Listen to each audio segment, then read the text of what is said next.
Alive and Well STL is a presentation of the St. Louis Regional Health Commission and Rare Gem Productions to build a healthier St. Louis. Power up with the positive. Learn more at oneraregem.com. That's ONERAREGEM.com. Support for Alive and Well STL comes from Beyond Housing, helps entire communities become better places to live. Learn more at beyondhousing.org. The Regional Health Commission works in partnership with regional health sector advocates and stakeholders to improve healthcare access, reduce health disparities, and improve health outcomes for the uninsured and the underinsured in St. Louis City and County. Alive and Well STL with Bethany Johnson-Javois, CEO of the St. Louis Integrated Health Network.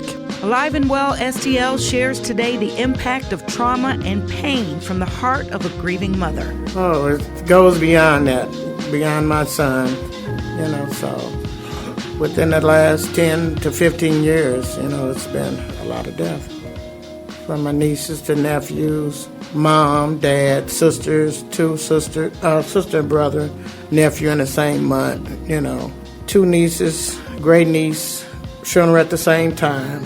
Just a lot. How do you handle death to that magnitude? I'm learning to accept it, but I don't understand it. Bethany takes the hand to hear the heart of Dorothy Burgess, who needed the help to express herself, to share her story, and help others understand the pressure, turmoil, violence, and loss that her community sees on a consistent basis. We return to the Demetrious Johnson Foundation to the weekly grief meeting held for families that have lost loved ones to death from homicide. This is producer Jade Harrell. We'll be right back. So, we're here at the Demetrious Johnson Foundation tonight. You found your way here. How did you end up here to get help and support? I was invited to listen to Major Robertson and some of the police officers. Well, it was one date that they always was here to answer questions for family members who have lost loved ones to victim of crimes. And ever since then, I've been coming back. Because of the group that I'm with, a lot of the people that's in the group have experienced the same things that I've experienced, lost loved ones. And I've learned to express myself and speak on what I'm feeling out instead of holding it in. What are you most proud of that you're able to express now that before you just weren't able to get out? I'm proud that I'm able to express myself instead of holding it in, and coming to the meetings has made me stronger. Some of the things that I hear from other members in the group helps me, and some of the things that I say help them, but it's mainly to try to be strong enough to help my grandkids because of my son's children that he left behind, Alive and Well STL. Burgess, I want to thank you for agreeing to have a little time with me to have a conversation about your life experience. Can you start off by telling me why you agreed to want to talk tonight? Well, I was told a little bit about it, and it's to express I'm working with myself to learn how to express feelings that I have within that I'm dealing with for different deaths in my family. So okay. And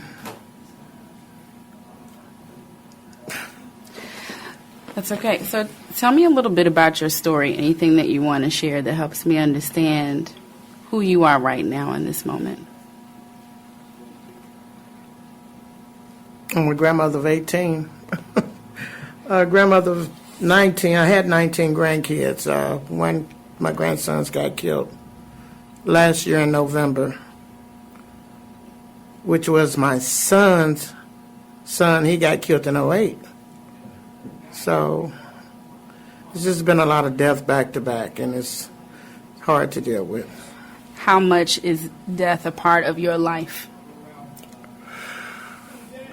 Oh, it goes beyond that, beyond my son. So within the last 10 to 15 years, it's been a lot of death. From my nieces to nephews, mom, dad, sisters, sister and brother, nephew in the same month, 2 nieces, great niece, funeral at the same time. Just a lot. Just a lot. How do you handle death to that magnitude? I'm learning to accept it, but I don't understand it. So. What don't you understand? I'm not understanding why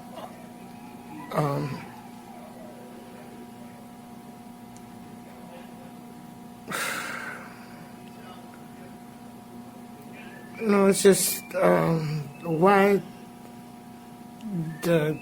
these things are happening. I'm not understanding why the younger generation, oh God. It's okay. Is it okay with you if I grab your hand? Because that's the first thing I want to do.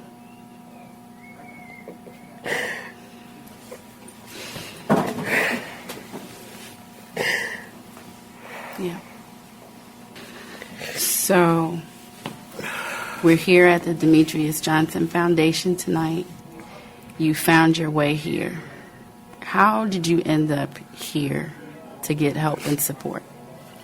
I was invited to listen to Major Robertson and some of the police officers. Well, it was one date that they always was here to answer questions for family members who have lost loved ones to victim of crimes. And ever since then, I've been coming back. Because of the group that I'm with, a lot of the people that's in the group have experienced the same things that I've experienced, lost loved ones. And I've learned to express myself and speak on what I'm feeling out instead of holding it in. What are you most proud of that you're able to express now that before you just weren't able to get out? I'm proud that I'm able to express myself instead of holding it in, and coming to the meetings has made me stronger. Some of the things that I hear from other members in the group helps me, and some of the things that I say help them, but it's mainly to try to be strong enough to help my grandkids because of my son's children that he left behind, If there's something that you think people who don't walk in your shoes every day need to understand that they don't understand, what would it be that we need to know? What's important? So it's hard to answer. It's so hard. It hurts.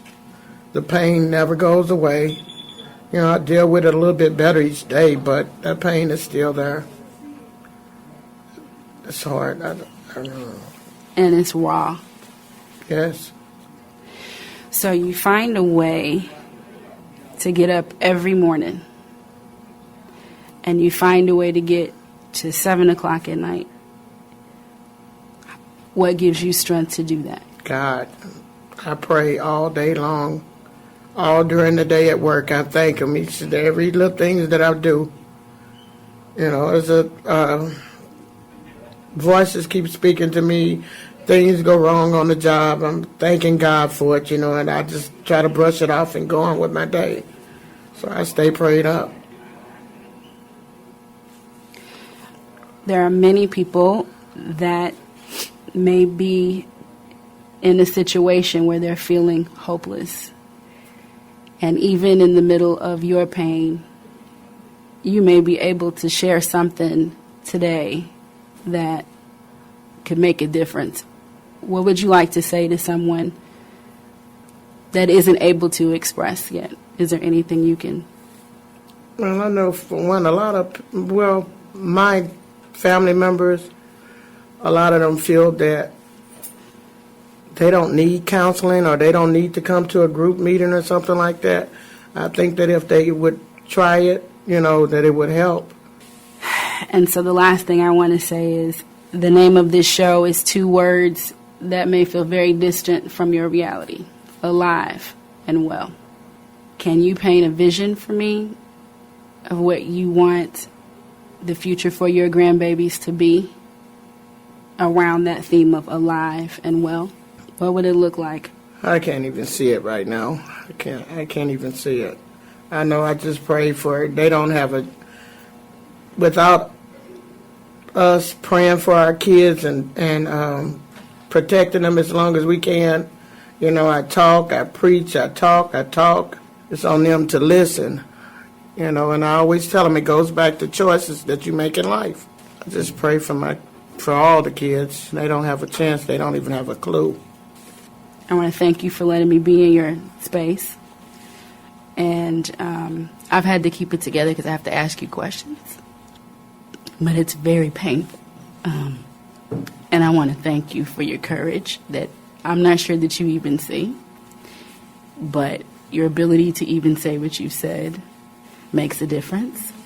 And it's exactly the skill set you're working on, learning to express yourself.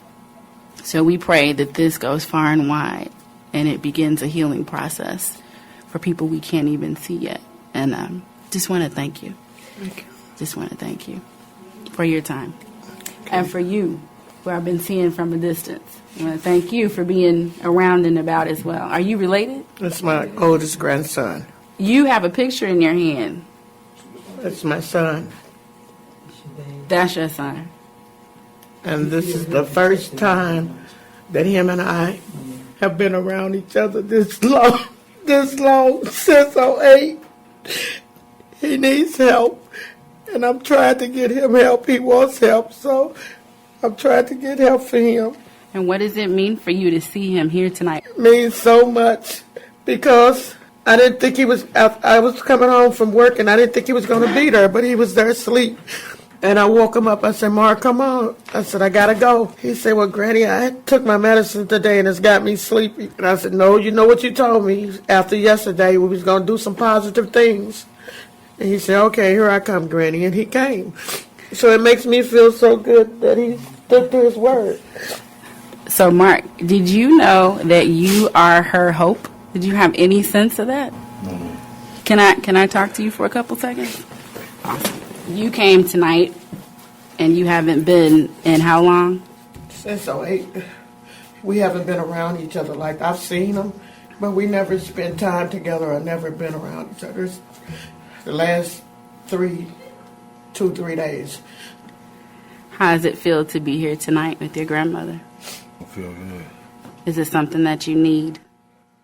Yes, ma'am. What else do you feel like you need to get through this hard time with this photo that you have in your hand of your father? Yeah. You think you need her? Yes, ma'am. Can you tell me a little bit about baby boy number 2? Can I see it? Who is baby boy number 2? My dad. Can you tell me about him? Yeah, he liked the cars. He loved his kids. His favorite cake was chocolate cake. What do you miss the most about Pop? Being in my life. And he's irreplaceable, right? But even if he's irreplaceable, what still makes you happy? My daughter. I got a daughter, a 2-year-old daughter. What's her name? Heaven. Heaven. I like that. So when you think about heaven, what future do you want for your daughter? Oh, yeah. You think she's going to have a good one? Yes, ma'am. Why do you think that? She got her father in her life. Because of you. So you are at least 2 people's hope. Heaven's hope and Miss Dorothy's hope. That makes me feel good. There's something special about you that makes people hold on to life. Look at grandmom's head. She's nodding on that. Did you know that? How do you feel hearing that? Good. I want to thank you for just responding to my questions. Let you have your picture back. I appreciate your time, though. You going to spend more time with grandma? The grief meetings happen each Wednesday at the Demetrious Johnson Charitable Foundation, 724 Union Avenue. Call 314-367-4141 or visit djgivesback.com. You are invited to join the conversation. If you, your family, or your organization is interested in talking about how we better the well-being of the region, sign up for more information, join the conversation, log on to aliveandwellstl.com, and let's build a plan on how we can work together and improve our overall health and become alive and well. The Regional Health Commission with Chief Executive Officer Robert Friend Jr. committed to providing a detailed review of change over the past decade in 14 leading health indicators for the city and county of St. Louis. The first decade review of health status report, an update to building a healthier St. Louis. Discover the narrative, the data, and celebrate the progress already made to improve healthcare access and reduce health disparities in our region. Learn more at stlrhc.org. Alive and Well STL is another positive production of Rare Gem Productions. Thanks for listening.